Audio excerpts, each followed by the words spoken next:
But thanks a lot for showing up. I'm really happy that we were able to organize this conversation with Mike, who's come over from New York to spend 90 minutes with us and talk to us a little bit about his fascinating experience, personal experience, and maybe help us navigate some of the complexities we're looking at today. I think we labeled the conversation tonight, how to do business in a polarized world. And we're talking about the world today, as it is, and obviously is quite polarized. A couple of housekeeping announcements. This talk is being recorded. It's not live streamed. We probably will edit some of the recording, and we're doing it in kind of a Chatham House rules format. So what is said here, especially if some of the questions come up, is not to be attributed to anyone specifically. We tend to do this when we're working on human rights, and this is the case tonight. Obviously, you know, there might be different sensitivities in the room. We might talk about some pressing past or current or future issues, and we want everyone to feel comfortable about the way we're talking about it. But I do hope, you know, some of the recording will have a life of its own, and what we say this evening will reach a broader audience. That's part of the idea. I'm going to introduce Mike quickly, then get on with maybe a couple of questions, and we'll get to go through a little bit some of the different parts of the book. It's not a spoiler. I know some of you have already bought the book and, you know, might want to discover the stories by your own, but I think it's really interesting to discover some of your work through the different chapters you talk about in the book. And then the idea is to open the conversation to the room. I see a couple of my current or former students studying business and human rights here at HEC. I'm quite sure that some of them have specific questions they want to ask you. But I also imagine that some of the people in the room are not business and human rights experts, so we'll try to be, as much as possible, clear and avoid using BHR jargon. BHR stands for Business and Human Rights, as you understand, because both Michael and I speak this new language, which is full of acronyms. Very quickly, Mike has a very interesting trajectory. No one really comes to business and human rights through a clear door. There tends to be, I would say, two typical doors. There's the people coming from the field of business and running companies or looking within companies at human rights issues. And then there's an even bigger door, which is coming at it from a law background. And so, Mike, you're a lawyer by training. You practice and worked in the legal space for a number of years and did some terrific work we'll talk about, you know, trying to solve concrete questions, mostly brought to you by companies directly about how to answer some of the business and human rights questions they were facing. That was up more or less until 2009, and you had the opportunity to join the Obama administration under then Secretary of State Hillary Clinton, where you worked on a very specific role, which is Assistant Secretary on democracy, human rights, and labor, which is often shortened in DRL. You held that position for 4 years, between 2009 and 2013. And then when you left the Obama administration, the kind of easy option was to go back to your lawyer practice or maybe teach law in a law school. And you said, no, if I want to advance the field of business and human rights, I need to go to a business school. And that's when you went near Wall Street at NYU, Stern School of Business, where you took the Jerome Kohlberg Chair of Ethical Finance and started what was at the time the first and only center in a business school dedicated to business and human rights. I'm saying that because a couple of years later, another center appeared in Geneva with actually one of your colleagues setting that center up. And to this day, there are only 2 centers on business and human rights in business schools. That's a little bit of word about you. And obviously, through the questions, we'll get to know you better. I'll start off maybe with the introduction of the book. You start with this case with Coca-Cola.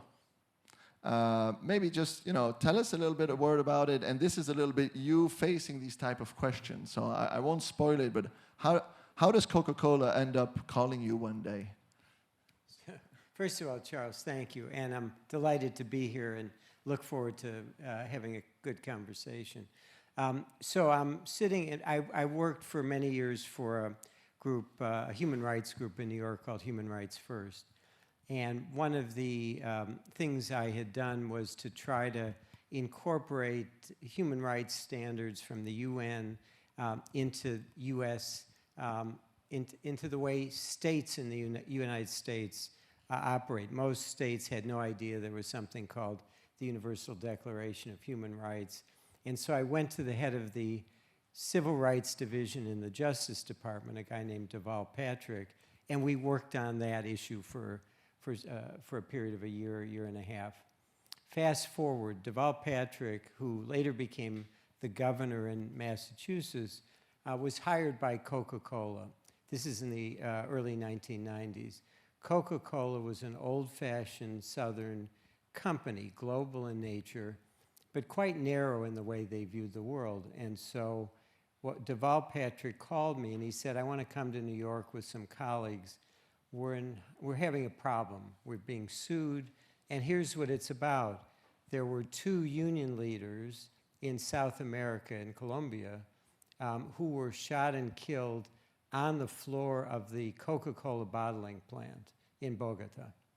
And we've been sued. And there's now a campaign on U.S. college campuses called Killer Coke. There are 100 universities that have stopped selling Coca-Cola products. So he shows up in my office in New York with a couple of associates, and they've got these big bags full of the briefs for their lawsuit. They've been sued. And I said, Deval, frankly, put the bags aside. I'm sure you'll figure out the lawsuit. You're probably not you'll find a way out of that. But you've got a bigger problem. And the problem is really this. And I want to ask you one question. Whose name is on the bottle? He says, we don't own the bottling plant. We just sell them syrup. I said, no. They're part of your business. When they put that soda in the can or in the bottle, it says Coca-Cola. And you can't, in this day and age, operate on the assumption because technically you don't own the bottling plant, you don't have responsibility. You can't outsource responsibility. And to his credit, Deval walked out of that meeting and he called me and he said, you're right. I tried to get him to go to Colombia himself to see what was going on. The long story short, the company came around and hired a labor expert, a guy named Ed Potter, who had worked with the International Labor Organization. And he came in and said 2 things to the company. I want to report to the CEO, and I'm going to hire a team of people who've never worked for Coca-Cola. We're going to come in and see what needs to be done. And they took control. They took responsibility for their bottling plants and actually much more. So that's sort of the idea here. If you get the right people at the right time and the right issue, and attention's been drawn to an issue, they're going to do the right thing. And the book is constantly structured in this way, where you basically present critical business and human rights situations. Companies exactly like Coca-Cola faced with the situation of trade unionists which are shot and killed in front or within a company, or CEOs who discover there's massive human rights abuse within their supply chain. So really critical issues. But it doesn't stop with just presenting that problem, because unfortunately for anyone who's looking at the 8 o'clock news, we're quite familiar today with the fact that human rights abuses, particularly in the world of work, are happening everywhere. And estimates tell us they're on the rise, actually. So, that's not a surprise. But it's constantly articulated with a solution kind of oriented approach, or how do we deal with that? The book is structured around kind of 3 pillars, which are very close to the 3 pillars of the centers you run in NYU, which is basically human rights issues in global supply chains, business and human rights issues in finance, and also the whole question around technology. And if I'd like us to explore a bit, how the BHR conundrum plays out in all of these three different situations. Let's start off with the supply chain. And I like the idea that Killer Coke somewhat started on university campuses. We're here on a university campus. There would be much, to demonstrate today, maybe. Another big movement in the US that you played a critical role in was the whole question of labor and working conditions in the apparel sector. So walk us through a little bit, both what was happening, how did it make 8 o'clock news, for example, for Levi's jeans, and then how were you able to work with many others to create concrete solutions to the situations you were facing? Yeah. So I said a few minutes ago, a globalized economy allows companies in every industry, whether they're manufacturing or mining or agriculture, to find places somewhere in the globe to do the essential work that gives them, that makes them profitable. And they go to those places because wages are lower, because there's less regulation, or in some cases because there's natural resources that they can find in those countries. The apparel industry in the United States, which was overwhelmingly domestic 100 years ago, is now overwhelmingly been outsourced. And originally it was to Mexico or Central America, and then increasingly to various parts of Asia, China, Vietnam, Bangladesh, India. And so part of the experience that I had with that, it started with Levi Strauss, which was a family-owned company that was the subject of a television expose of their practices in a place called Saipan, which is in the Pacific islands of Micronesia. Company didn't even know that their product was being produced in a factory, but the cameras came in and they showed young, mostly Chinese women sewing the jeans. And they went to the company, and the company was a company of integrity. And the chief executive officer, who was a family-owned company, Bob Haas, said, we have to do something. And we took a baby step. I helped them design the first ever code of conduct. So they said, we're going to figure out where our stuff's being produced and establish some labor conditions. A few years later, there were some scandals again, one involving Walmart producing things in Honduras. In factories, the conditions were really horrible with a woman named Kathy Lee Gifford, who was a television personality. And another, a factory in Los Angeles, still producing in the US, where there were 26 women from Thailand who were literally locked in a factory. They were working 18-hour days, 6 days a week. The immigration authorities came in and discovered it. Those two stories and a growing attention to these issues, again on university campuses, a lot of focus on Nike as a kind of poster child for bad behavior, brought the White House, the Bill Clinton White House, to bring together some companies, some unions, NGO activists, and universities. And basically, this was in August of 1996, the message was, sweatshop labor in the apparel industry is a problem, go fix it. And so that was both encouraging and a little discouraging, because the government was telling us, you've got a problem, go fix it. We had a meeting the next month in the old executive office building, and the Secretary of Labor, Robert Reich, came in, and the first thing he said was, the fact that we're having a second meeting means that this has exceeded our wildest expectations. So we knew we were really on our own. We spent 6 months coming up with a code of conduct, 7 or 9 categories: child labor, forced labor, workplace health and safety, and the like. And then we spent 3 years developing an organization called the Fair Labor Association. We now have 50 companies, 40 in apparel, and 10 in agriculture, that are all part of this exercise. They put aside their competitive juices and decided to work together, common standard, common metrics. They're all evaluated by the FLA staff of about 50 people, and some accredited monitors, and they're held accountable. It's not for everybody. Lots and lots of companies are afraid of the model.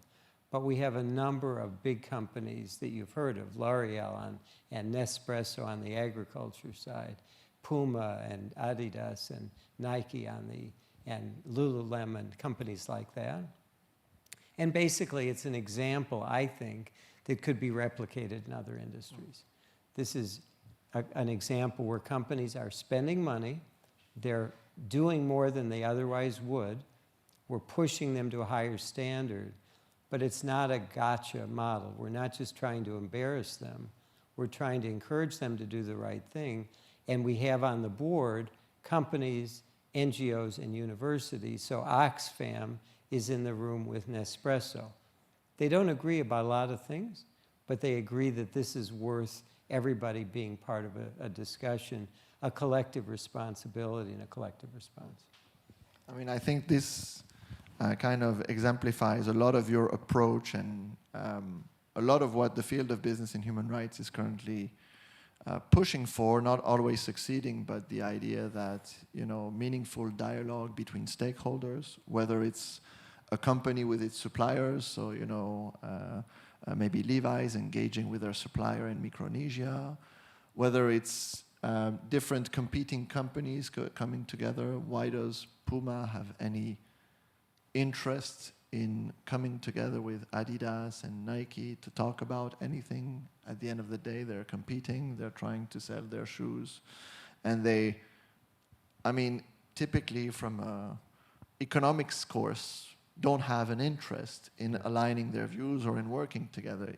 Yet, this fierce competition in an age of globalization is what is actually pushing towards these human rights abuses. So we're really in front of that. Mm-hmm. And then there's also the more extreme forms of dialogue where you're not only bringing into the room competitors, but you're putting some people maybe from government, from international organizations, and even the craziest people, this civil society organizations, and asking them to talk together. Maybe not a lot of people believe in that model, but not only do you believe in it, but you've proved its efficiency. I think the Fair Labor Association, FLA, wasn't meant to last. And you're still chairing the organization. It's still around and it's done tremendous work. I want to stick a second on the apparel industry because it's kind of a case study and it's taught very often in business schools. So if I can move in time, so the founding of the FLA is in the mid-1990s. And despite all of that, in 2013, when you established the Center on Business and Human Rights in NYU, and then 5 weeks later, maybe one of the worst industrial accidents that we know of in that industry happens. About a century after similar incidents which had happened in New York. What can we learn from Rana Plaza? And what did it mean for you, especially considering you've already done a great work in that industry, and here it is, a massive accident. Yeah, so I came to NYU with a colleague, and we were literally trying to figure out what's the first thing we ought to work on. And all of a sudden, this factory complex in Dhaka in Bangladesh collapses at Rana Plaza. 1,100 workers killed, mostly, again, young women, 2,500 injured. Total, an example of an industry that was operating well below standard in terms of factory safety. There were fires, there were building collapses, there were all sorts of problems. And so we jumped in and said, we're gonna test the model in this way. We brought together people 4 months later in New York from the government of Bangladesh, 5 other governments, mostly European, from the ILO, from the World Bank, IFC, and then a number of factory owners and suppliers. And it was clear that if it was only up to the government of Bangladesh, which was weak and frankly dominated by the legislature, dominated by apparel factory owners, suppliers, there wasn't going to be a sufficient response. But what happened, because there was so much, this is the most significant industrial accident since Bhopal, is a big deal. And there was so much publicity. And I should say, the day after the factories collapsed, all of the big brands sent representatives out to the factory site to sift through the rubble to see if their labels were there. Companies, talk about outsourcing of responsibility. They not only outsource responsibility by having a supplier, a relationship where they said, we need you to produce these things very cheaply, figure it out. They knew full well that their business partner didn't have the capacity to bring in the kind of volume that they needed. And so there's this massive subcontracting. The factories in Rana Plaza were subcontracting to the big brands. And yet all of them showed up, and for Children's Place, or there were 6 or 7 big companies that found their labels there. So to their credit, European companies, about 200, created a mechanism called the Accord with a couple of big European unions, where there was a program to basically inspect the factories that they knew about. And then the American companies that didn't like the European unions created their own thing called the Alliance. But between them, they actually monitored 2,500 factories. And I was back there a year ago, 18 months ago. There's no question it made a difference. Doesn't say the problems are all solved, but this was a collective action by competitors under the gun because there was so much publicity, and recognizing that factory safety was so abysmal that they needed to do something. I still have a long agenda of things I want to do in Bangladesh, including dealing with those subcontracting factories where the conditions are still terrible. But this was an example under, again, a lot of scrutiny from the public, where the companies did the right thing. So let's move on to another sector you talk about when you're the first part of the book that's really looking at global supply chains, where you're putting forward a very interesting situation that not everyone has clearly in mind, which is some of the tensions between, let's say, the environmental part of sustainability as it's understood, and all of the efforts we need to do to have a green transition, and how within those challenges there are severe human rights issues, which technically, if we're not approaching the case through a systems approach, we might end up performing on the environmental side, but having a negative and severely negative impact on the human rights and labor conditions of workers. And the example you give in that chapter is the cobalt value chain, which you've worked on quite a lot, and particularly in the Democratic Republic of Congo, given the fact that it's a wide majority of cobalt reserves and cobalt mining today. So how do you see this tension between, environmental or climate-related sustainability and more labor working conditions with regards to sustainability? And how does it play out in the cobalt industry? And more importantly, what could we do to actually fix it? So I've worked in the human rights world for a long time, and I've been aware, as many have, that there is a discussion about environment and climate. There's a discussion about human rights.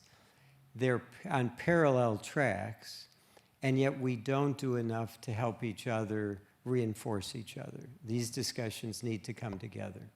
And there's lots of ways in which we can make each other stronger. So that's the first point.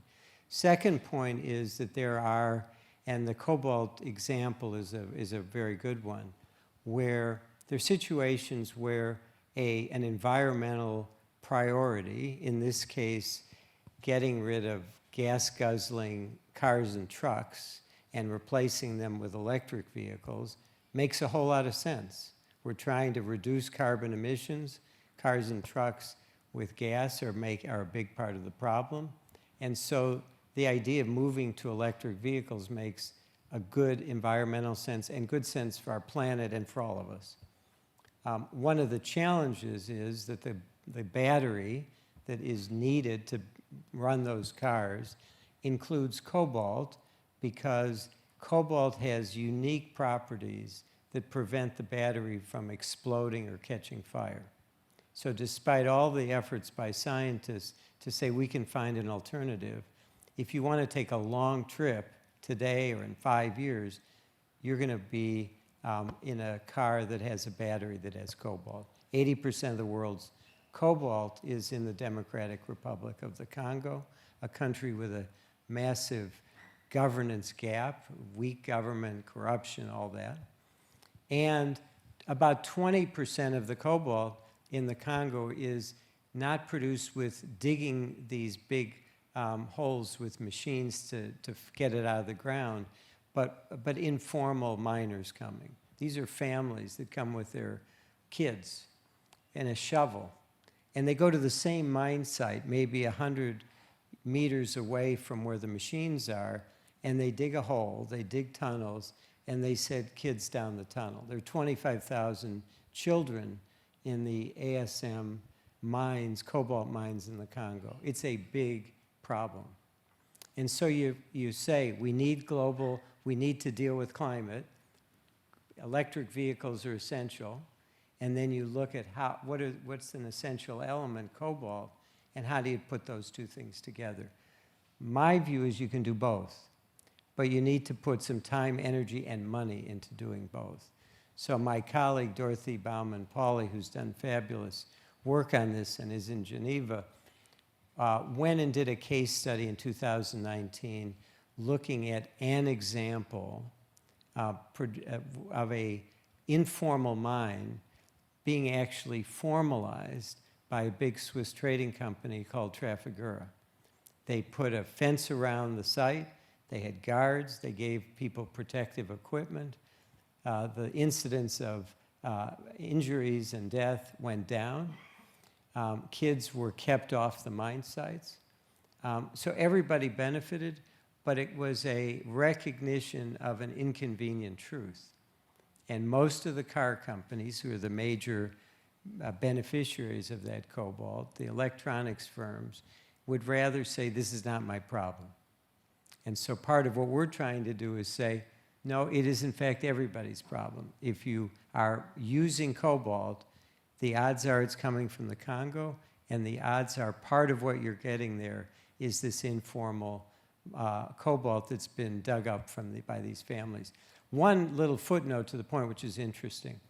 Dorothy went back in 2023, and after COVID, after the pandemic, that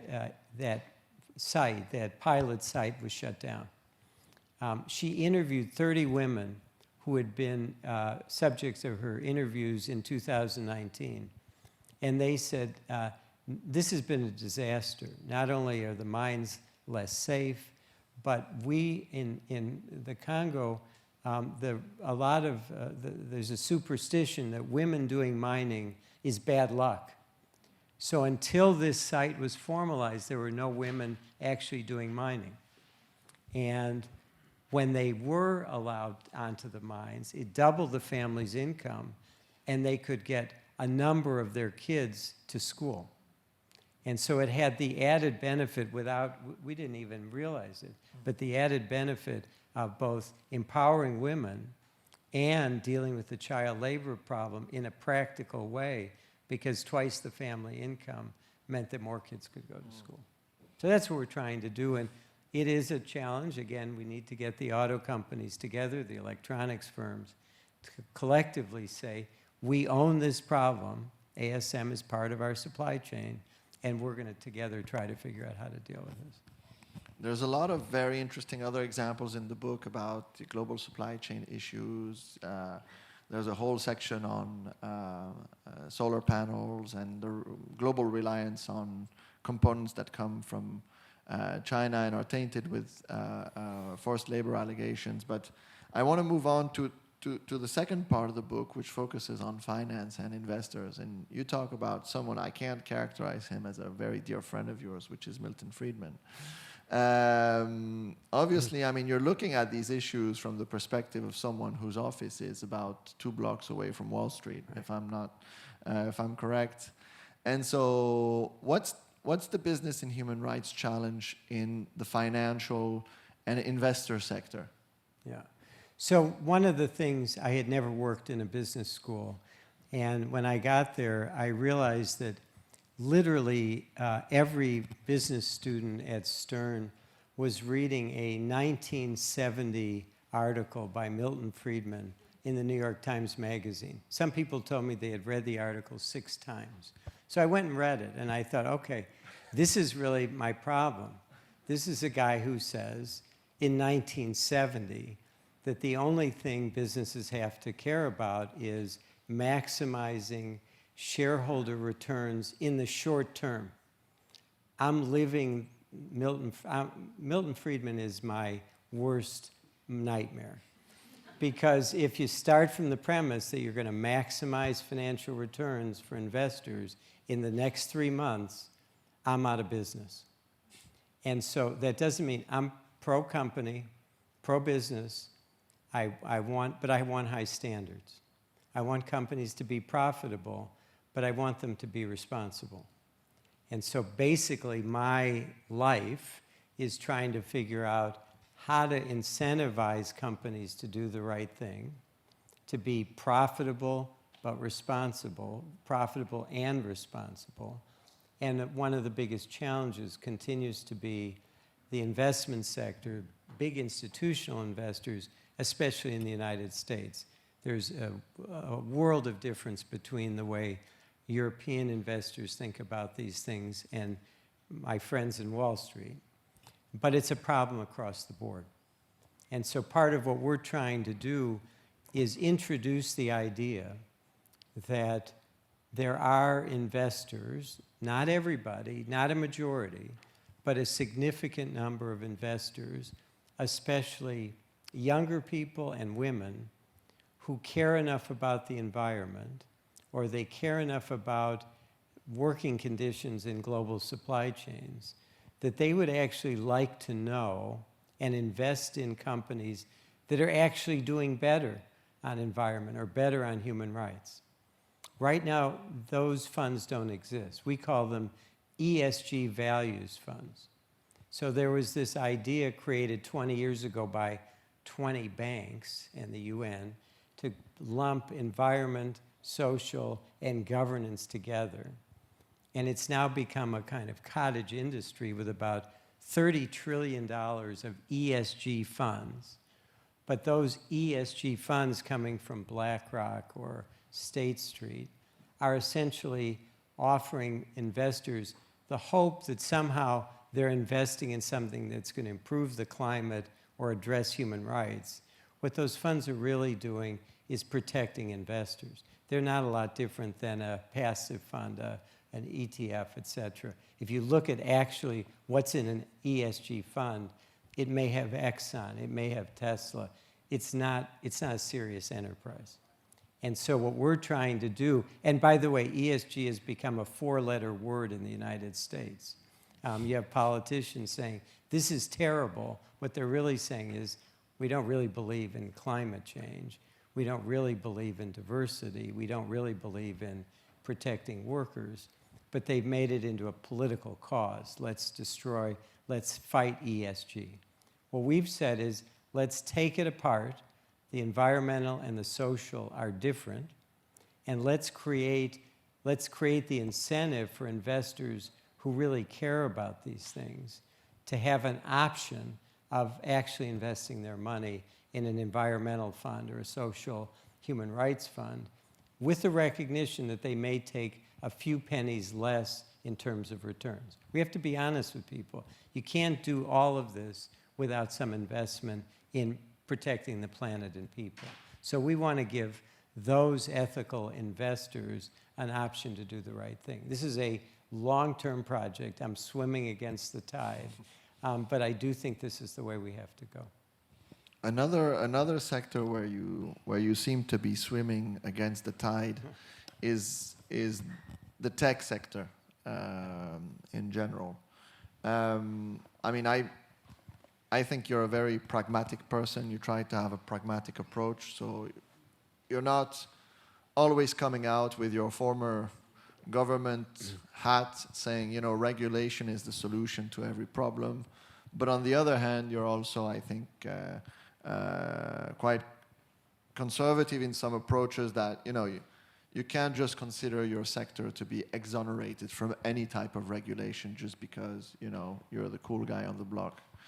And the tech sector, which you saw, I mean, the modern tech sector, I would say, and social media in particular, you saw the birth of this sector when you were in government, if I recall correctly. If we're talking about 2008, 2009, YouTube, Facebook, these companies were incorporated at that time, and you were basically participating in designing the way government was addressing these issues and drafting speeches that you would pronounce, or Secretary of State Clinton, you know, and most probably maybe welcoming, you know, these new companies which seem to be fascinating. And 17 years down the road, I think you're quite critical, not only of the many human rights controversies that are embedded in these companies, but also their, let's say, lack of cooperation with regards to trying to address these issues. So what does it look like, BHR in tech? Yeah. So I had initially, as Charles is suggesting, a very positive relationship with Google and Facebook at the time, Meta now, around the Arab Spring and the period that we were in government. I helped Secretary Clinton write 3 speeches around the theme of internet freedom. And we said, and she said in those speeches, the internet is, and social media is the town square of the 21st century. It's allowing people to communicate easily, cheaply, across the world. And we thought of the dissidents in Egypt, in Tahrir Square, who organized. And I was very involved. I was in Egypt 8 or 9 times before, during, and after the Tahrir Square demonstrations. And it was inconceivable that people could organize to be in the street. The internet was a tool, and it was an incredibly effective tool. And there was a particular case of an online activist who had been murdered. There was a public campaign on his behalf. People called it the Facebook revolution. And so there was like this euphoria almost. The internet is going to change, democratize the world. It's good for commerce. It's good to exchange ideas. But it also allows political diversity and debate. And so I came to Stern thinking, okay, let's figure out ways to work with the tech sector. They're not the enemy. In some respects, they're messengers that can help advance human rights. And then in 2013, I started getting phone calls or emails or text messages from my friends in Myanmar, in Burma. I'd done a lot of work there, pushed to release political prisoners, get the Red Cross there. And a number of those people were calling me and writing me saying, the government of Myanmar has weaponized Facebook. By the way, 93% of people in Myanmar don't call it the internet, they call it Facebook. That's their way into the system. It's a country of 50 million people. There was almost no internet connectivity when I first went there, and now it's a big part of the way people communicate. So the army, the military, was basically weaponizing the system and telling people in Rakhine State that the Rohingya Muslim minority is raping women and burning houses and attacking police stations. Go get them. That's what my friends are telling me. So I called a senior person at Facebook who was somebody I knew for a long time And I said, what's going on? What are you doing? What's going on in Myanmar, in Burma? And he says to me, what's going on in Burma? I said, well, your system is being weaponized by a government, a military government, and you need to be doing something about it. And he says, I'll get back to you in 2 days. So 2 days go by, I don't hear from him. So I call him up and I say, what did you hear? And he says to me, nobody in Menlo Park knows anything about this. How do you know? And I said, the real question is, how do you not know? And he said, we have nobody here who speaks Burmese. Nobody. This is a multi-billion-dollar company.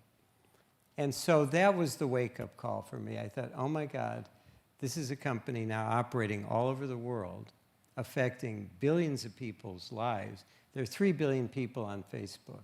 There are 2.5 billion people on YouTube. There are 2 billion people on Instagram. There are more than 1 billion people on TikTok, which is 8 years old. And so we started looking at how do you basically, what are the companies to do? And we started from the premise the companies ought to be moderating content more ambitiously, which of course they can do and should do. And now we've gotten to the place where we're really looking at government regulation, the Digital Services Act in the EU, and a range of other things. We're about to put out a report looking at 25 regulations in the US, Europe, Australia, other places. And it's complicated because I don't believe governments ought to regulate content. I believe in free speech, and we carry it to an extreme in the United States. Our First Amendment is at one end of the spectrum. But even if you look at international human rights law, you don't want governments deciding what's good and what's bad content. So we have to find other ways to regulate, but that's a process that we're involved in now. Yeah. I'd like to invite the audience in a second to maybe ask some questions or share their comments. But before that, I had 2 questions I want to ask you. The first one is about your experience in government, precisely. And you were really in a fantastic historical time in that very, very interesting position. You talked about the Arab Spring. I remember, and many of us, I think, remember that period very well. And what an opportunity to be working on these type of issues at that time. The same period was the adoption of a very important framework in the field of business and human rights, which in this field, if I can open a parenthesis, there has always been a tension between voluntary kind of soft law guidelines or an international treaty and binding, constraining type of law. For a number of reasons, the binding treaty, which is called the BHR Treaty, dynamic hasn't succeeded till this day. I think we're in the 9th or 10th round of negotiation, and it doesn't seem anywhere close to the beginning of something. Right. But actually, when you were in office, the United Nations adopted what is known as the United Nations Guiding Principles on Business and Human Rights, which were co-authored by a group of experts and scholars and led by late Professor Ruggie. And one of in this framework they designed, the first pillar, it's articulated around 3 pillars. So basically the idea that this relationship between business and human rights, and business here is not just understood as businesses, corporations, it's business activities in general. The relationship between business in general and human rights is organized around 3 pillars. There's the state, which has the primary duty to protect human rights. There's the business, which has some sort of a responsibility to respect human rights. And then there's the whole pillar 3, which is often called the forgotten pillar, which has to do with the right of victims and survivors to seek remedy and compensation when they've suffered human rights abuses. So if I go back to pillar 1,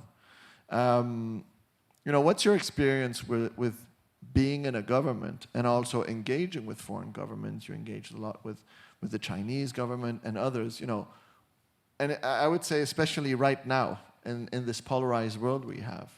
what's the role of government? Are they fulfilling their role? What's the situation with Pillar 1 with regards to BHR? So I think there's always been a need, and it's more acute now, for governments to play a role and for companies to play a role. Governments alone are not going to solve these problems, but companies left to their own devices, to their own, what they perceive as good for them, are not going to do enough without government pushing them.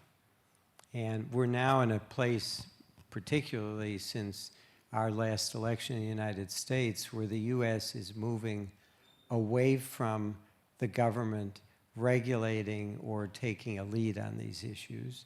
Europe is moving quickly, but in a less than direct way, to set up a series of regulations, the Corporate Sustainability Due Diligence Directive, reporting requirements, this Digital Services Act, which looks at tech. I believe that Europe is on the right track. I don't think it's going to be linear. I don't think it's going to be easy. I think there's going to be pressure not only from some European companies that are laggards, that are not really committed to this, to try to dumb down the rules. And I also believe, unfortunately, that the US government is going to interfere or intervene to try to make sure that the European regulations aren't strong. So we're in a place where, in the world, I have less faith that governments in most places in the world are doing enough to protect their own people. We need regulation to push global companies to take greater responsibility. And we need companies, the best companies, to recognize this is the direction our world is going. Whether it's 3 years or 5 years or 10 years, there's going to be regulation of every industry. And so now's the time to get ahead of that, to figure out internally what do we need to do, and to develop standards, going back to the Fair Labor Association. We develop standards for manufacturing. We need standards for tech. We need standards for the mining industry. Every industry has different issues. Companies ought to be at the table helping to figure out what those standards are, but they can't do it by themselves. So that's where we're heading. I'm an optimist, but I'm taking a long view. This is not going to happen overnight, but I think it's the direction we're heading. And my last question, before we hear from the people in the room and maybe some of the students as well, the conclusion of you're a chronic optimist, as you say, and the conclusion of the book is framed as a series of recommendations to different people. You have a lot of ideas, and so you have recommendations targeted at CEOs, also at the executives that are just under the CEOs, the C-suite, which often play really a critical role. You have recommendations for employees, investors, the business school environment, and you also have, for consumers, you also have in mind, I think, a lot of ideas with regards to students who are currently in the field of business schools. So you have, a number of them in front of you. Before you hear from them, what would be your recommendation from students currently, maybe looking at all of these issues? I don't know how much hope they have left. How can you transfer some of that chronic optimism to them? Look, so I think at the end of the day, what business schools ought to be doing, and what Charles is doing here and others who I've met today, is offering some practical guidance and foundation for every business student to be the future leaders of the business community. We have a lot of students that take my classes who say, I don't want to work for a big company. I don't like them. I don't trust them. I want to open an organic farm in Bolivia. All right, good luck. Some of you are going to do that. That's fine. But I actually encourage my students, and I would encourage you, there's a lot of big companies that are struggling with these issues, and they're struggling by pooling their ignorance. There's nobody there that's actually studied these issues. And companies tend to come to these issues when there's a crisis. We've talked about Coke, and we've talked about, Levi Strauss and Nike. This is a moment, I think, where graduate business students ought to be honing your skills, going to work for companies where you can get a mentor, learn the basics of how businesses operate, but mindful of your values. You ought to be asking the questions. And I tell my students, the first day you go to McKinsey or Goldman Sachs, they're not going to ask you your views about human rights. Let's be real. But as you work your way up through a big company and you are mindful of these issues, you're going to see things that other people aren't seeing.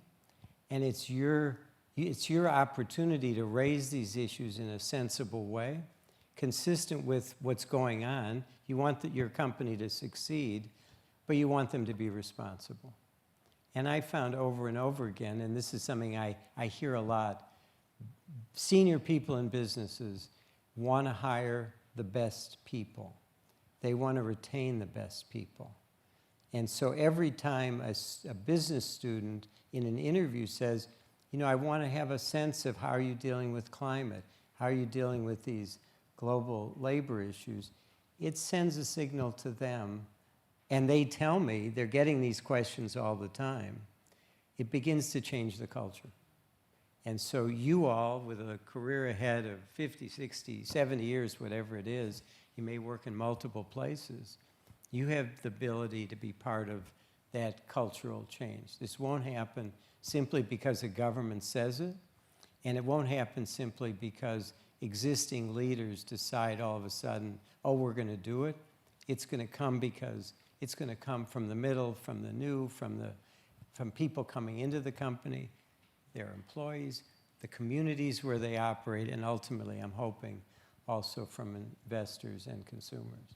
But I think this is an opportunity for you. Don't be afraid to go into a big, complicated company, learn some stuff, and get the tools to figure out how you can change those companies. And at the end of the day, I think that's what will make the biggest difference. Thanks. So over to you now. I don't know if we have any questions. Yes, please. And if you can shortly introduce yourself, that will be even better. Yeah, hi. So I'm John. I'm a strategy professor here at HEC. I'm interested in how the conversation goes with companies. So, as a strategy prof, I was born cynical, and I'm wondering how the conversation goes in the sense that, do these companies react and want to change because they're trying to minimize reputational and therefore economic risk? Or are they trying to change because you're convincing them that this is the right thing to do? Or is it somewhere in between? And have you seen the conversation change over the time that you've been doing your role? I think the discussion is evolving, but I would say there are at least three different things that motivate change. One, which you mentioned, is the most obvious, the reputational risk and crisis. That's, to me, in a way, the least interesting because it's episodic, and most companies will say, it's not going to happen to me. I'd rather just carry on the way we are and hope nobody finds us. The second way, which is ideal, doesn't happen all that often, but I see it more and more. People come into leadership positions in companies and they have a history of caring about these things. They studied it in school. They worked, they lived abroad somewhere. They see in their own lives, in their own community, their kids care about it. And so where you have a corporate leader that says, I want to do this, that again is part of how the culture changes. You get the senior person to say, hey, let's look at this, and then they hire some people to carry it out. The company changes. That's the ideal state. That is not, again, the majority of companies, but it's really, really important. And when I see it, I love it, and I want to work with them. I can't wait. The third bit is what we were talking about 10 minutes ago, which is this is now going to be a regulated space. The idea that European Union or the government of Australia or the government of New Zealand or the UK are now setting up a regulatory order. At the end of the day, if you're in any of these big global industries, it's coming. It's coming in a way that's quite complicated and confusing. But you have a choice. You can wait and be late to the dance, late to the game, and then scramble to figure it out, or you can get your house in order now. I think a lot of companies here, and frankly in the US, are taking a look at the CSDDD, this due diligence law. They're looking at the Digital Services Act. They're looking at the Uyghur Forced Labor Prevention Act in the US, or the laws on corruption here and everywhere, and saying we better figure these things out and get our systems in place so that we're not put with that reputational crisis. Those are the three ways that I think, and all of them, I see all of them happening. And I should add one last thing. These issues are in the ether now. They're in the, we're part of, again, going back to the internet, somebody can, there's a woman with a cell phone in Papua New Guinea at a gold mine, and the local security forces are abusing women. She takes a visual image of that. Within 30 seconds, it's online over the world. And there are people in Canada protesting Barrick Gold, which owns the mine. That didn't exist 30 years ago. And so, inevitably, if you're in a global industry, you're in a fishbowl. And so, one way or another, you're going to have to deal with these issues.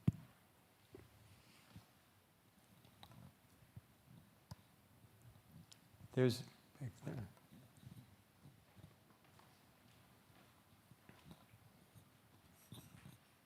Hello, my name is Lucy. I'm in my master's here. You mentioned the example of Trafigura formalizing an informal mine, and I was wondering if you could give more explanations as to why they did that, and if you had another concrete example of a company making a change. Thank you. Yeah, it's an interesting question, and I don't totally know the answer to it. Trafigura is a company that maybe very few people in this room even have ever heard of. It's a Swiss-based trading company.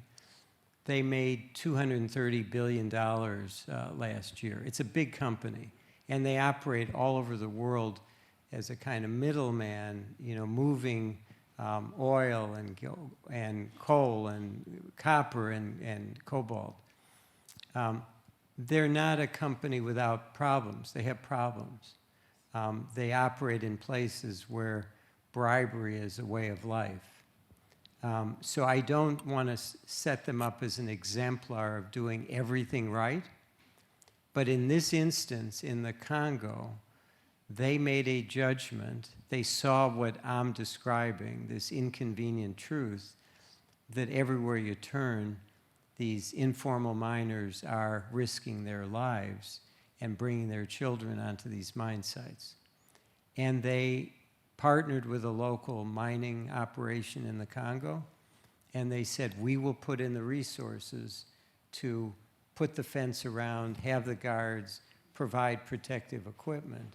And I think they made a business judgment that this was not a consequential cost. Again, they're making $220 billion. They're making a lot of money in very complicated places. And I think for whatever reason, the leadership of the company said, let's try something different. What's interesting is how many companies, especially the big auto companies, and their big competitor, Glencore, rejected what they were doing and almost accused them of having some ulterior motive. That made me really crazy. Here's a company that's putting itself out there, taking a chance, putting some money behind what's clearly a better alternative. And rather than jumping on board and saying, let's have Trafigura get the cobalt for us, a bunch of the big companies went to Glencore, which is their competitor, and Glencore promises no ASM cobalt in our system. We promise. We've got it figured out. It's vacuum packed. You will not be dealing with this issue. Everybody knows that's not true. And yet, Volkswagen and Tesla and General Motors all decided that Glencore is the better alternative because they want to avoid the risk. So I think when a company does the right thing, as Trafigura does, we ought to comment on it, we ought to commend them for it, and we ought to try to get some support for what they're trying to do.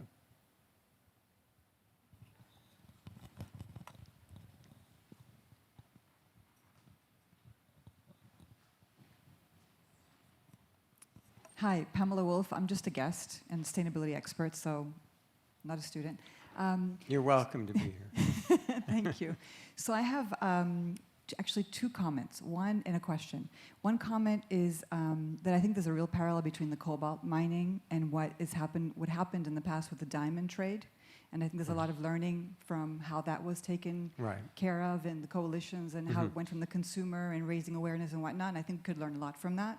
Yeah. And I don't understand why those steps haven't been taken, because it is a use case which was successful and continues to be successful, with similar issues with, crazy diamond mining with individuals and whatnot in danger. So the Kimberley process. Exactly. Yeah, we can exactly, talk about which that. is really interesting. And the other thing, the question I wanted to ask you is, I don't know if you had a chance to see what they've just voted on in Florida, with 14-year-olds are able to work after dark, after school, so like child labor. And I think to myself, my goodness, this is the United States of America, and now we're allowing 14-year-olds to legally work in the evening. Yeah. And when I look at the Due Diligence Act that's, in Germany and other parts of Europe, and how is fruits and vegetables that have 14-year-olds working in Florida being shipped around the world? This whole supply chain question is going to be quite complicated when it comes to imports, exports, not even to mention what it does to children. Yeah. So let me take your second first. The worst moment of every day for me for the last 2 months is the moment I wake up and look to my phone to see what happened yesterday or today. We are living in a human rights disaster zone in the United States. I call it a 5-alarm fire. And so we have an administration. Obviously, I'm partisan. I work for a Democratic administration. But I think I can say there's a lot of people in the United States that are terrified, horrified of what's going on. The downsizing of government, the abandoning basic, moral North Star, the transactional nature, the effort to basically tear down the architecture of the last 80 years. So your description of that one incident in Florida, there's probably 10 other things I could tell you about yesterday that match that. I'm not defending it, it's outrageous, but the Trump administration has empowered Ron DeSantis in Florida, the governor, and Greg Abbott in Texas, and lots of others to follow suit. What can we do next? What can we get away with? How do we exploit some vulnerable group to enrich ourselves? So I sound very critical. I am totally critical. I think what's happening is really terrible. And I think we need, in our own country, to figure out how to challenge it. But I also think we can draw some strength from the fact that there are people outside the United States that care about the United States and care about the international order that I'm describing. And the more people here speak up and make it clear that what we're doing is not acceptable, I think that's actually helpful to us. So I encourage you to continue your outrage and to voice it in whatever way you can on that. It's good. I'm from Massachusetts, so I did call my state representative. That's great. So. Keep it up. Keep it up. There now is a phenomenon of, in Republican and conservative districts, there's a tradition of local members of Congress having what they call town halls, where they invite their constituents to talk about whatever's on their mind. Republican congressmen have stopped having town halls. They're now having them on Zoom, online, because they don't actually see them or actually have to confront human beings that are upset by whatever they're doing. So we're in a crisis, and it's going to take a lot of energy to overcome it. We will overcome it. I am an optimist. I think we're going to come out of it, but not without a fight, and not without a lot of really vulnerable people being hurt in the U.S. and globally. The global piece of this is absolutely horrendous. The global health consequences, et cetera. So you've identified a big problem. On the mining, I would say I have a slightly mixed view of the Kimberley process. It did work well. It brought together the diamond companies, the jewelers. There were some that really were exemplary. I was involved at a particular moment where there was an effort to deal with a mine in Zimbabwe called the Marenge mine. And I was very frustrated. Originally, the Kimberley process was designed to deal with blood diamonds in Sierra Leone. And everybody was thrilled with that because they were not a government. They were a rebel group, an insurgent group. There's no government was going to defend Foday Sanko. When it became the government of Zimbabwe, a number of African governments, the South Africans in particular, said, oh, we didn't mean to talk about governments. And so I was involved for a year and a half trying to get the Kimberley process to do something about the Marenge mine, and we didn't succeed. So that, to me, is a mixed example. Coming together, great. A bunch of the jewelers did the right thing. It raised consciousness. It certainly helped in the Sierra Leone context. But I would have liked to see more courage from more governments to say we're going to hold our own other governments accountable when they do the wrong thing. So that's that. Question in the back, way in the back. And there's Thank a you. question here as well. My name is Rohini. I'm an MBA student here. My question is, you mentioned that when you get ESG funding, it's mostly the funding is not used very well for social impact kind of projects, and it's mostly protecting investors. So my question is, what exactly do you mean by protecting investors? And we as business students in the future, when we have to deal with situations like this, and I'm guessing we would have to put up a fight to be able to really make use of the funding to the kind of ideas we're pitching to social impact projects. How do we equip ourselves with tools to be able to deal with a situation like this? Yeah. Thank you. So it's a good question. Let me separate two different things.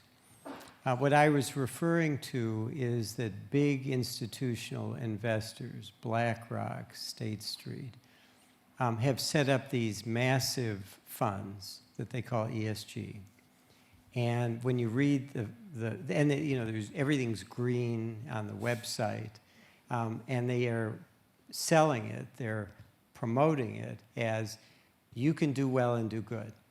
You can invest in our ESG fund and you'll be helping the climate or you'll be helping people.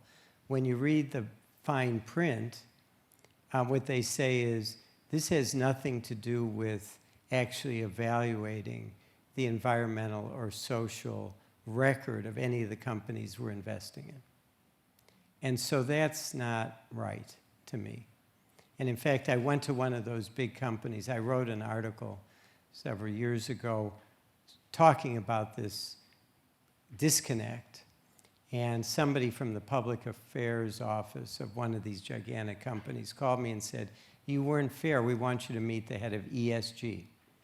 And so we get on the phone, and I do my bit, and I say, you know, it'd be great if one of your ESG funds actually measured the environmental footprint of companies in manufacturing or mining, or did something on social, and tell people up front, these funds are not going to perform at the same level as our passive funds, most of what we do.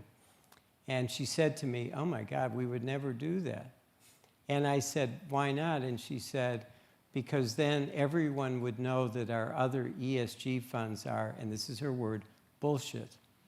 The comms guy went crazy and said, this is off the record. I never want you to mention our company. So I haven't mentioned it, but I'll tell you, it was a very, very big company.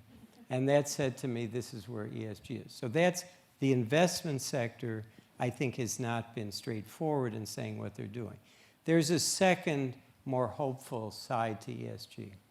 A number of companies have said, we actually care about these things. We want some people working here to figure out what we're doing. How can we reduce carbon footprint? How can we deal with supply chain?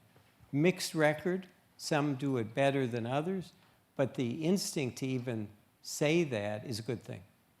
And so I think the answer for me, for you, is one, you ought to be one of those pioneers trying to figure out how to create a values fund, what I described as the real ESG. That's a long-term project. Next 10 years, you ought to be working on that. But secondly, there are a number of companies that have said ESG, and you ought to hold their feet to the fire. If you work for a company that says we care about ESG, try to figure out what does that mean practically in your day-to-day operation. How are you dealing with how are you dealing with climate? How are you dealing with the supply chain? How are you dealing with issues involving diversity? So there's things to do here, even though I'm not a big fan of the way, you know, BlackRock and State Street are doing ESG. $30 trillion. Yeah. Another. Hi. Thank you for the presentation. My name is Gianluca. I'm a visiting scholar here at HEC. It was very interesting, also some of the questions before. I have some comments as well I want to share. I think our problem today is a cultural problem, meaning that I agree with you that the Trump administration is making certain things that are not sort of aligned with what we are saying here today. But when I also see the other side, then I acknowledge how there is a lot of how actually, you know, Congress people outperforming Warren Buffett in annual returns, meaning that it reflects certain, let's say, very blurred decision making. Also, when I look at the Democratic Party, meaning. So I think we are living a society in which individualism is sort of being the predominant moral structure, where what it counts is what you do for yourself, not what you do for others. And I think that this cultural, this sort of value that we are living right now is what really is harming society. And if I can follow up on that, also when I look at my students, they work while studying. They face multiple pressures from various sides. And this is also not helping the conversation, because then you will bring with you this sort of ultra-competitive way of living your life. And then when you enter in these big firms, you still breathe this ultra-competitive culture. And the change that we all wish then gets hindered by these pressures. So what I want to conclude here is that perhaps the direction of this world is not ideal, but maybe I suppose that with AI, which is sort of something that it might be mentioned here. It might reduce the working hours. It might help us sort of see a more relaxed type of life where we can work and, of course, think about work, but also, you know, let the machines or let something help us or help our students, help future employees, future workers, and reduce also their burdens. I don't know if some of these reflections, I don't know if you can follow up, if it resonates, some of the things I said with you, and if you can share your view. Thank you very much. Yeah, boy, those are big questions. I mean, and I think you know, to talk to an American about life-work balance, we don't exactly have that figured out. You know, there's the expression that people in the United States live to work and others work to live. We need to find a way to balance those two better than we are. I want to just say one thing, a broader comment on your comment. I think we need to take a big picture look at where the world is today as opposed to where it was 40 or 50 years ago. So we're talking about a lot of challenges in this world. But in 1980, there were 2 billion people living under the global extreme poverty level of $1.25 a day. 2 billion people have been lifted out of poverty. It's mostly an Asian story, and frankly, it's mostly a China story. In 1980, 77% of the people living in East Asia were living on $1.25 a day or less. Now, extreme poverty has all been wiped out in China. And I have all kinds of problems with Xi Jinping and the Uyghurs. We could go on. I could do an hour just on things that I worry about relating to China. But I think I start from the premise, and I say to my students, if we're talking about human rights, the dramatic reduction in global poverty is the most important development of the last 50 years. So let's start with that and then try to figure out, this is the product. And by the way, that's not the result of, the UNDP or, Swedish CETA or what used to be called USAID or the World Bank. It's jobs. The fact that so many companies have become global employers, directly and indirectly, has lifted people out of poverty. So let's start with the headline and then figure out what are the rules of the road for this 21st century global economy. And clearly we don't have that balance right. When a company from France or from the United States goes to a very poor country because they can produce things cheaply or mine things or use agriculture to bring things to improve their profits, we need to instill some sense. You can't outsource responsibility for that. And we just have to figure out what those rules are. Again, the European regulations are a piece, companies internally figuring out what to do is a piece, but it's trying to improve this globalized economy, which has had this incredibly positive effect in reducing extreme poverty, which is a human rights issue as well. Back there. Good evening, Mr. Posner. I'm Jane, and I'm in Master in Innovation here. I have a little question about what can be done by the companies who are situated between BlackRock and organic farm in Bolivia in terms of the human rights question. Thank you. You're talking about investment companies? Not exactly. I mean the maybe middle-sized business or a small-sized business. Yeah, it's a good question, and it's one of the harder questions to answer, honestly. I get the question all the time, small, medium enterprises, what should they do?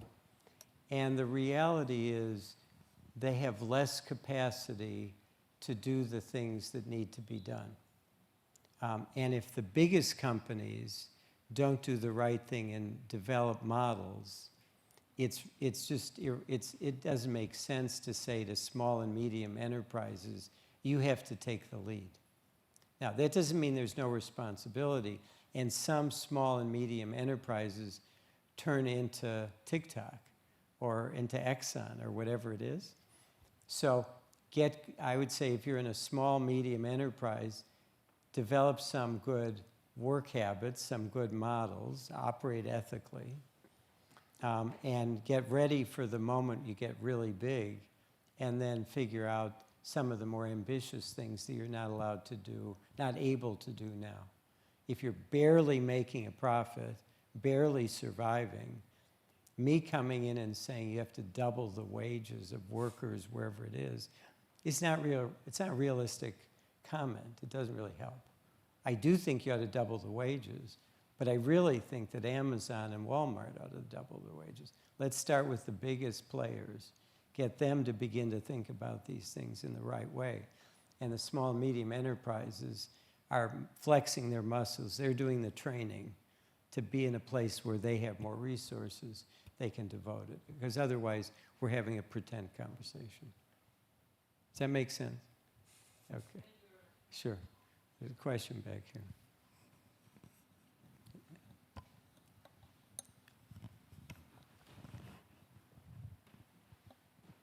So, hello, I'm Gabriel. I'm a student in Masters.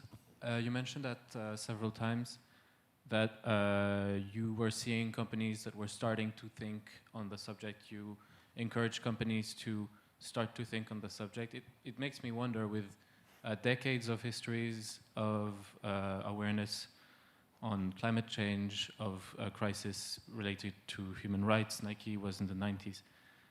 What proportion of companies today, in your estimation, are aware of this issue? Like, honestly aware of this issue and working on it? It's not a majority, that's for sure. But you're sort of asking two different questions. Are they aware of it? Yeah, a lot of them are aware of it. Are they doing something about it? The number goes dramatically down. And so, to me, the first thing is for companies to say, oh, climate change, yeah, that's a problem. What am I doing about it? I don't even expect them to come up with the same answer I do, but I want them to at least engage in the internal discussions of figuring out what are we contributing to the problem, and is there a better way to do it? Once you go down that road and you start, some companies are going to say, yeah, we think we do have a responsibility. And then the next question is, how do we evaluate our own performance? How do we measure it? Companies measure everything they really care about. Productivity, efficiency, profitability, worker retention. They have metrics. They measure those things. People's jobs depend on that. We need more companies, not only to acknowledge that these are issues that have some bearing on the way they're making money, but to begin to actually go through that process of measuring what are we doing, what scope 3 emissions mean when we're, Exxon, how much carbon are we throwing into the air. At the moment where companies acknowledge this is something we ought to be paying attention to and measure it, we will be far along in trying to solve these problems. We need to get there. We're not there yet. If I may, have you ever seen a company measure the issue in human rights or climate or whatever, and then willfully decide that it's not worth fixing? Oh, sure. I mean, I'll give you one example. There's a technology called facial recognition technology. And it's pretty darn good now spotting white men. It's not very good with women or people of color. And police are using facial recognition technology all over the world now. And 7 or 8 years ago, I went to Microsoft and said, I want you to evaluate how effective, how accurate facial recognition technology is.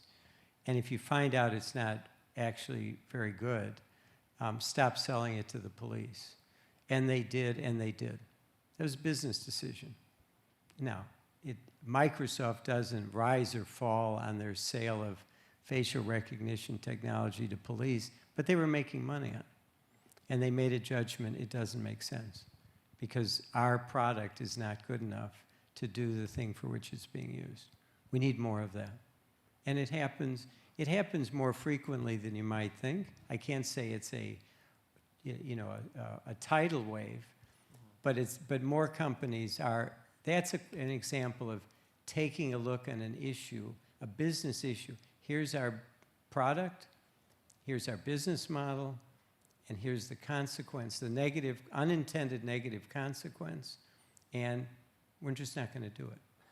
I think that's what I want to see more companies doing. Eyes open, what are we doing? How are we making money? I'm not interested in charity. I want to know what's the core business? How are you making money? And when somebody tells you or you discover there's a problem, are you going to deal with it by opening your eyes and evaluating what are we doing? What's the cost? Cost benefit? Is there a better way to be operating? Once you go down that road, a lot of things can change.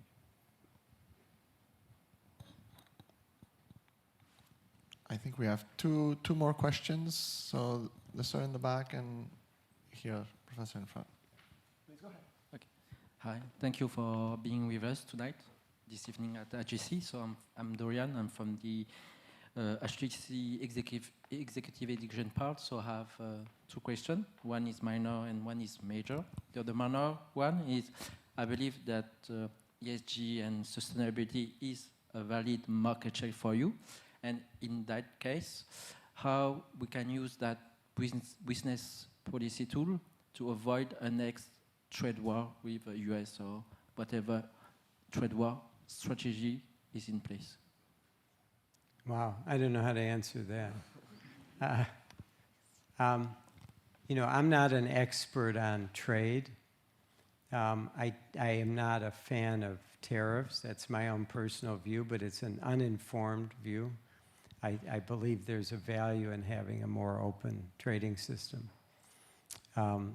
We're now in an ideological place where a lot of irrational things are being done that are neither in the interest of the United States, nor Europe, nor China, nor anybody.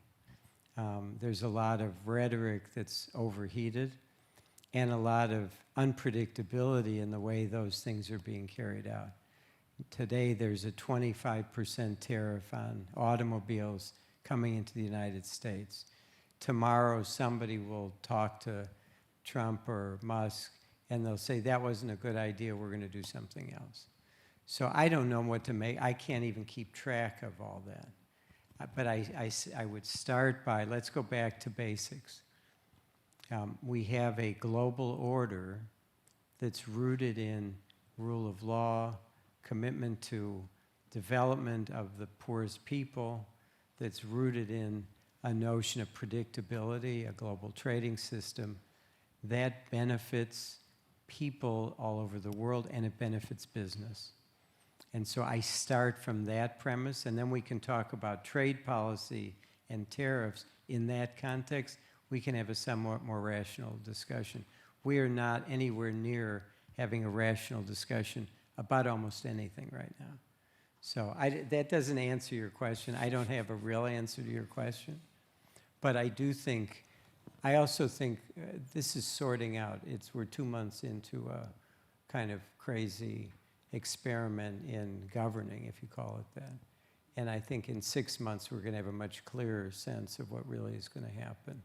And part of it will be looking at trade and tariffs. So you'll come back in 6 months to help us understand. Yeah. I'm Anne Frisch. I'm a professor of sustainable finance here at HEC. So first, I'd like to offer one comment. Some people are asking how many companies are doing the right thing. Can we evaluate that? It's difficult for companies. We can do that for investors. When we look at the European space, we have different types of funds under SFDR. One are Article 9 funds, where they want to have an impact and they measure it. And what I can say is that these funds represent 4% of assets under management. So my own view is say, okay, 4% of investors are trying to do the right thing. Probably it's more or less the same with companies. The other thing that is bugging me, and I would like to speak to the lawyer, you said we cannot outsource responsibility as businesses, but fundamentally, companies are limited liability companies. Have a limited liability structure. This is fundamental in the way we created companies. Yeah, and isn't the flaw there that there is this concept of limited liability? Let me start with your second question. Over the last 40 or 50 years, lawyers and investors and companies have created a range of roadblocks to doing the right thing. You're talking about one.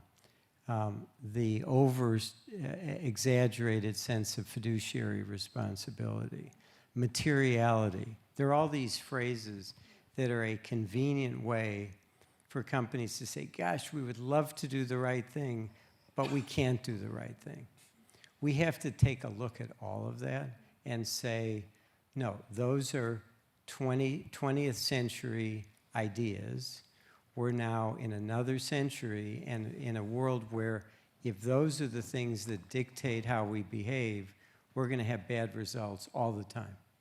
So there is a movement here looking at double materiality, you know, both the financial returns and the social environmental consequences. That's in the direction of trying to chip away at this artificial legal construct that's been created to allow Milton Friedman still to be taught at my business school 6 times. So I think we've got to be much more creative and more ambitious in saying we really need to look at the world as it is today and trying to figure out, again, I want companies to be successful. I want companies to be profitable. But the reality is they're not spending enough time, money, or attention in dealing with the environmental and social issues we're talking about here tonight. And they can be profitable but a little less profitable.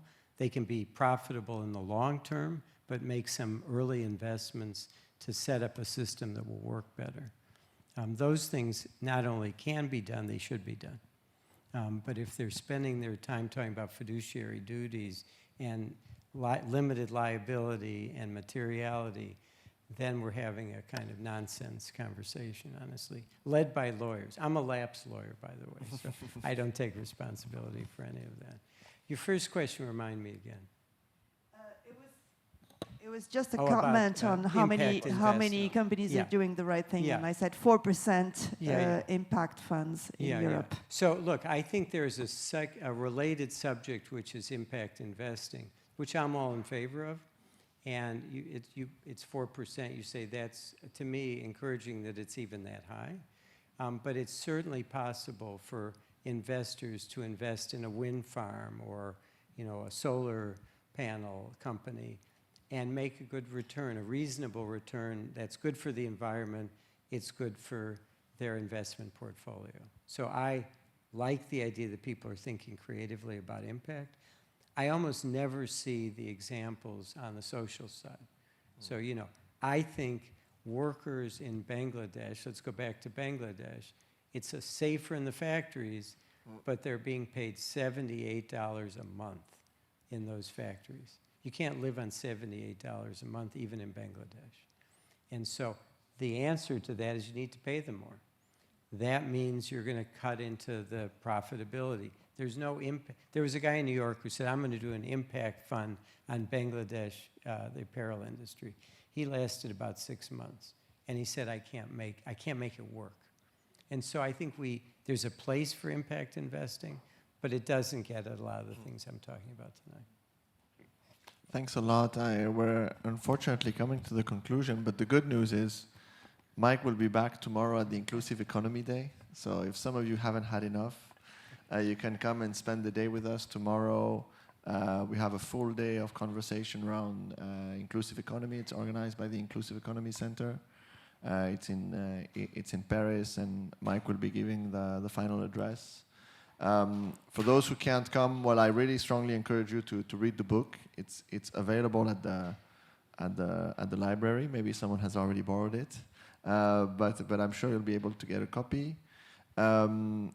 Mike also is quite critical, but quite active on social media. So you can read his posts on LinkedIn. I think you have a monthly opinion in Forbes, where I mean, it's always very interesting to read your insights, which are often quite reactive to what's happening around the world on business and human rights issues. And I'd like to invite everyone in thanking you for coming and taking the time to share, you know, this tremendous experience of yours and being very practical at helping us, you know, find concrete ways of working these issues. So thanks a lot. Thank and you. We'll see you tomorrow. Great.